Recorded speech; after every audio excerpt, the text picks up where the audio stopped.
this is Farah Amjad and from today we are going to start our proper English language course। जैसा कि हमने आपको पहले भी बताया कि आज से हम अपने प्रॉपर इंग्लिश लैंग्वेज क्लासेस का आगाज़ कर रहे हैं।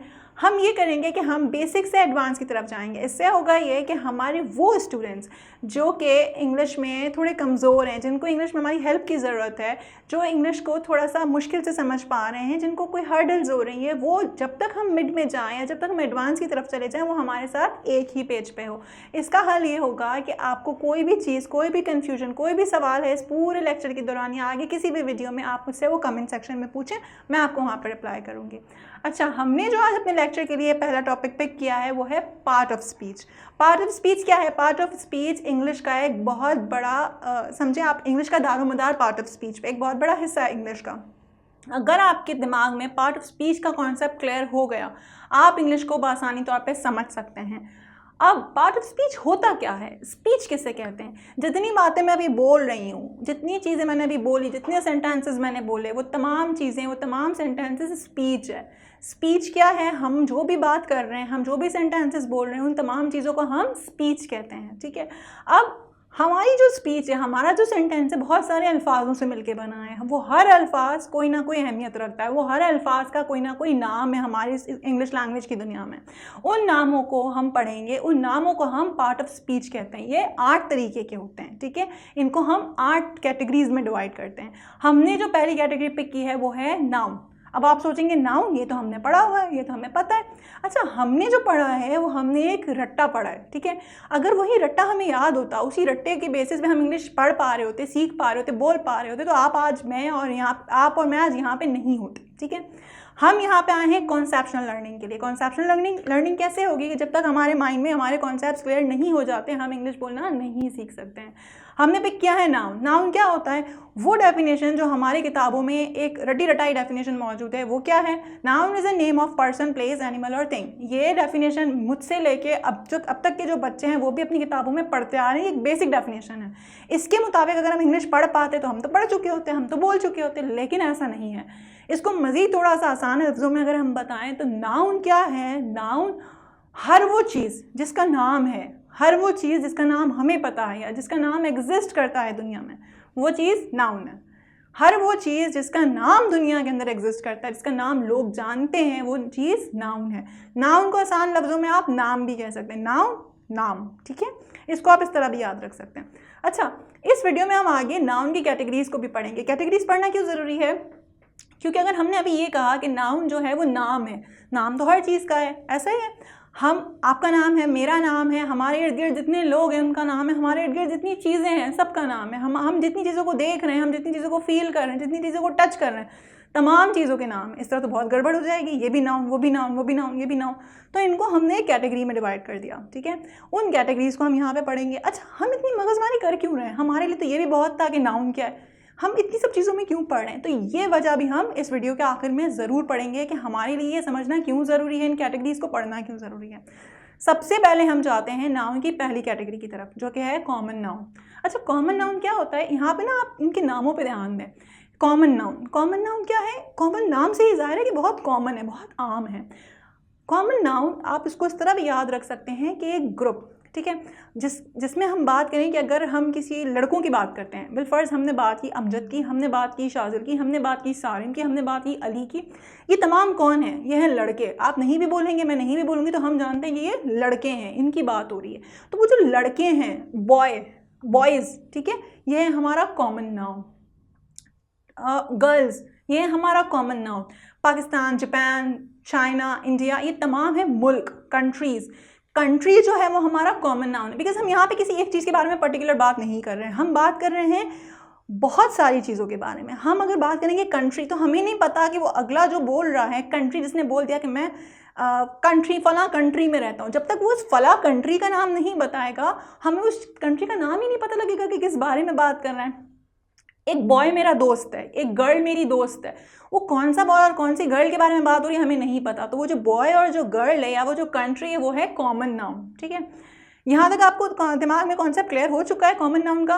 अब हम इसी की मदद से पढ़ेंगे प्रॉपर नाउन। प्रॉपर नाउन क्या होता है? जैसा कि हमने कॉमन नाउन में पढ़ा कि एक ग्रुप, उस ग्रुप के नामों को हम कॉमन नाउन कहते हैं। अब उन ग्रुप में वो ग्रुप किन चीज़ों से मिलकर तश्कील पाते हैं, जो बॉय है, जो गर्ल है, जो कंट्री है, वो कंट्री में कौन कौन सी कंट्रीज़ आएंगी, कौन कौन से नाम आएंगे, कौन कौन सी लड़कियां आएंगी, कौन कौन से लड़के आएंगे, वो प्रॉपर नाम, किसी एक चीज़ के बारे में बात होना, किसी मखसूस चीज़ के बारे में बात होना, किसी पर्टिकुलर चीज़ के बारे में बात होना प्रॉपर नाउन कहलाती है। जिसमें आपको पता है, मुझे पता है कि यहाँ पे अगर बात की जा रही है तो फला शख्स की ही बात की जा रही है, यहाँ पे अगर बात की जा रही है तो फला मुल्क की ही बात की जा रही है, यहाँ अगर बात हो रही है तो फला पेंसिल के बारे में ही बात हो रही है, ठीक है, येलो पेंसिल के बारे में बात हो रही है, ब्लू डेस्क के बारे में बात हो रही है, तो यहाँ पे ये हो जाएगा प्रॉपर नाउन, ठीक है, क्योंकि हमें पता है कि मखसूस किसी एक चीज़ के बारे में बात हो रही है।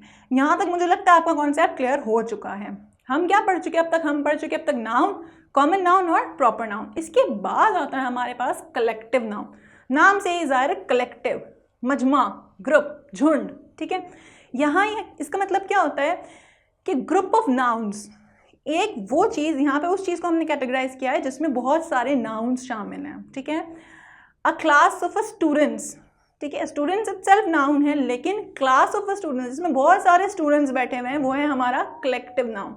A bunch of a grapes, grapes itself noun है, लेकिन बहुत सारे ग्रेप्स एक बंच में शामिल है, तो बंच जो है वो है collective noun. A team of a players, ठीक है, प्लेयर्स इटसेल्फ नाउन है, प्लेयर्स क्या है हमारा कॉमन नाउन है, क्योंकि हम यहाँ पे किसी एक मखसूस प्लेयर के बारे में बात नहीं कर रहे हैं, ठीक है, हम यहाँ पे बात करें प्लेयर्स के बारे में। अब जो वो प्लेयर्स की टीम है जिसमें एक मजमा है प्लेयर्स का, वो है हमारी टीम कलेक्टिव नाउन, ठीक है।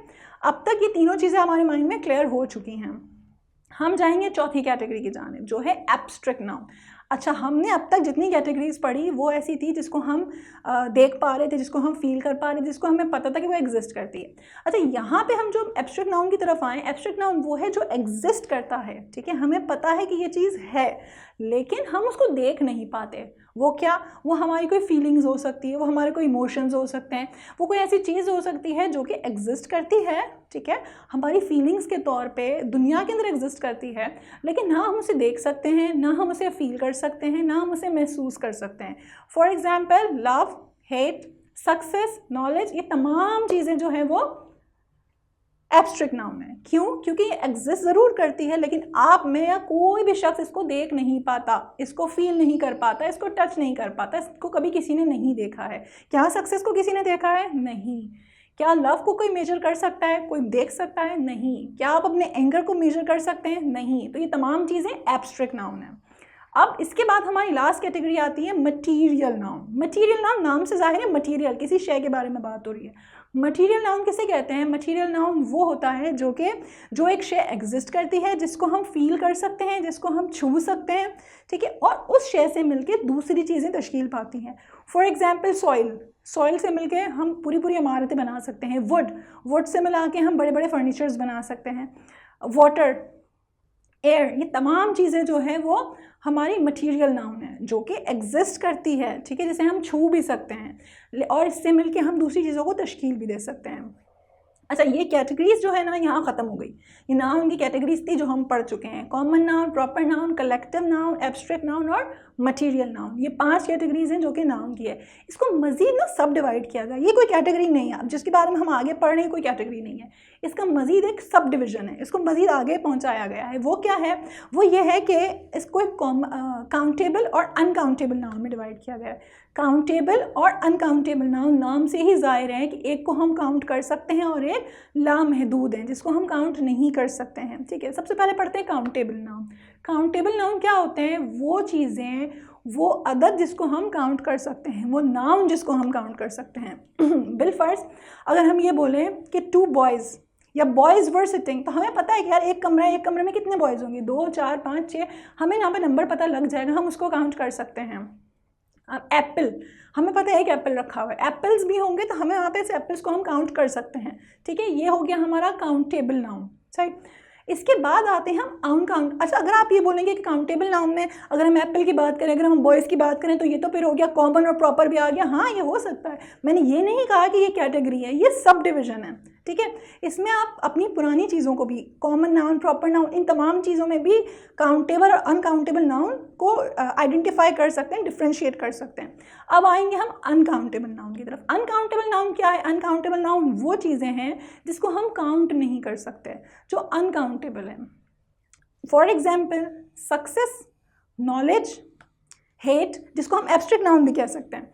ये तमाम चीज़ें ऐसी हैं जो कि एग्जिस्ट करती हैं, एग्जिस्ट ज़रूर करती हैं, लेकिन ये काउंट नहीं होती। बिल first, knowledge is the key to success. क्या सक्सेस को किसी ने देखा है? क्या सक्सेस को कोई मेजर कर सकता है? लेकिन सक्सेस नाउन है। सक्सेस हमारा एक एब्स्ट्रैक्ट नाउन है, लेकिन अनकाउंटेबल नाउन है। ठीक है, तो यहाँ तक की चीज़ें मुझे लगता है आपके दिमाग में बहुत क्लियर हो चुकी हैं। अच्छा, अब हम नाउन्स पढ़ चुके, नाउन की कैटेगरीज पढ़ चुके, उनका मजीद सब डिवीजन भी पढ़ चुके, उनको डिफ्रेंशिएट भी कर चुके। अब हम इस बारे में बात करेंगे कि हमने इतनी मेहनत की क्यों, हमने क्यों इतनी मगजमारी में पढ़े, हम इतने इसकी तहकीक में क्यों घुसे कि नाउन क्या होता है, नाउन को कितने में क्यों डिवाइड किया गया है, नाउन की कितनी किस्में होती हैं, हमने क्यों पढ़ा। तो ये वो वजह है जिसकी वजह से हमने इतनी मगजमारी की। एक्चुअल में होता यह है कि हमारा एक सेंटेंस है, सेंटेंस हमारा 3 चीज़ों पे मिलके बनता है। वो 3 चीज़ें क्या है? वो 3 चीज़ें हैं सब्जेक्ट, वर्ब और ऑब्जेक्ट। जैसा कि हमने पहले भी कहा था कि हमारी इंग्लिश के अंदर 50% जो है वो नाउन एग्जिस्ट करता है, ठीक है, बाकी 50% डिफरेंट पार्ट ऑफ स्पीच है। इसी तरह अगर हमारा एक सेंटेंस है, इसके अंदर सब्जेक्ट और ऑब्जेक्ट की बात करें तो ये दोनों नाउन या प्रोनाउंस होंगे। ठीक है, प्रोनाउन के बारे में हम अगली क्लास में पढ़ेंगे। तो जब हम यहाँ पे एक सेंटेंस तश्कील दे रहे हैं, हमने सब्जेक्ट, हमने ऑब्जेक्ट और हमने सब्जेक्ट, हमने वर्ब और हमने ऑब्जेक्ट वहाँ पे सेट कर लिया। हमारे लिए इसकी टाइप्स को पढ़ना इसलिए ज़रूरी था बिकॉज हम जब वर्ब चूज़ करेंगे वो हम अपने सब्जेक्ट को देख के चूज़ करेंगे। अगर हमारा वर्ब सब्जेक्ट जो है वो नाउन जो है वो आया सिंगुलर है तो हमारा वर्ब चेंज हो जाएगा। अगर हमारा सब्जेक्ट जो है, हमारा नाउन जो है वो प्लूरल है, कलेक्टिव है या एक ग्रुप ऑफ नाउन है, तो वो वर्ब जो होगा वो चेंज हो जाएगा। इसलिए हमें सब्जेक्ट को, हमें नाउन को समझना ज़रूरी है ताकि हम सही वर्ब चूज़ कर सकें। वर्ब के बारे में भी हम अगली क्लास में पढ़ेंगे, लेकिन यहाँ तक मुझे लगता है आपको समझ आ गया होगा। फिर भी कुछ समझ नहीं आता तो प्लीज़ मुझसे पूछें। जब आप पूछेंगे मुझे भी लगेगा कि आप इसमें इंटरेस्ट शो कर रहे हैं और आप भी इसके लिए विलिंग हैं, क्योंकि आपके दिमाग में जब तक कॉन्सेप्ट्स नहीं क्लियर होंगे आप इंग्लिश बोलना नहीं सीख सकते। तो मेरा मकसद आपको कॉन्सेप्चुअल लर्निंग करवाना है, रट्टा लगवाना नहीं है। तो आप इन चीज़ों को दोबारा रिव्यू करें। कोई भी एग्जाम्पल्स हो, आप मुझे इसकी तमाम एग्जाम्पल्स जो है हर इसकी जो कैटेगरीज़ है, जो इसके मैंने आपको इसकी कैटेगरीज़ को डिवाइड करके बताया, इन तमाम चीज़ों की 3 एग्जाम्पल्स भी कमेंट सेक्शन में बताएं मुझे, ताकि मुझे पता लगे कि आपको समझ आ रहा है। जितनी चीज़ें मैंने समझाई आपको समझ आ रही है। कोई भी क्वेश्चन हो आप मुझसे कमेंट सेक्शन में पूछें, मैं आपको जवाब देने के लिए यहाँ पर मौजूद हूँ। मिलते हैं आपसे नेक्स्ट वीडियो में। अपना बहुत सारा ख्याल रखें और मेरे चैनल को ज़रूर सब्सक्राइब करें।